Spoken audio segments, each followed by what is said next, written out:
శ్రీనివాస్ గారు, చాలా మంది ర్యాపిడ్ గా ఎక్స్పాండ్ అయిపోతూ ఎడ్యుకేషనల్ ఇన్స్టిట్యూషన్స్ ఇప్పుడు ప్రతి కాలనీలో ప్రతి గలీలో క్యాంపస్ పెట్టేశామని చాలా గర్వంగా చెప్పుకుంటారు. 16 ఏళ్లలో మేము మాత్రం ఐ థింక్ 5 క్యాంపసెస్ ఉన్నట్టున్నాయి సార్. కారణం ఏంటి సార్? ఇంటర్మీడియట్ 2 years లో స్టూడెంట్స్ ఏం చేస్తారన్న దానిపైనే భవిష్యత్ అంతా ఆధారపడి ఉంటుంది. అండ్ దానికి ప్రధానంగా మా మీద చాలా బాధ్యత ఉంటుంది. And we take this responsibility very very seriously. నేను ఇందాక చెప్పాను మా రిజల్ట్ 20%.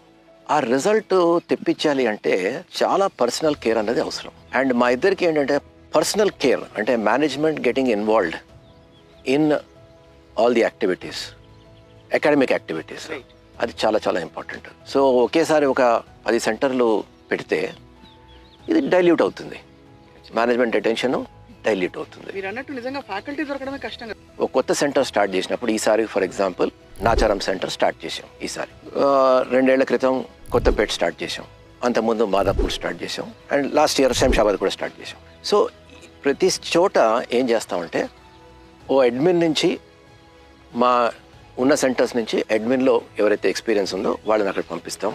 ప్రిన్సిపాల్ కానీ వైస్ ప్రిన్సిపాల్ కానీ ఒక ఫ్యాకల్టీ సెట్ అక్కడ పంపిస్తాం. ఆల్రెడీ మా దగ్గర ఉన్న వాళ్ళు ఫ్యాకల్టీ సెట్ పంపిస్తాం. సో దానివల్ల ఏమవుతుందంటే ఈ organisation culture, systems and procedures వీళ్ళ చుట్టూ, దే ఆర్ ద న్యూక్లియస్, వాళ్ళ చుట్టూ అది ఫామ్ అవుతుంది. అండ్ అది సీమ్లెస్గా మా ఆర్గనైజేషన్లో it will become a part.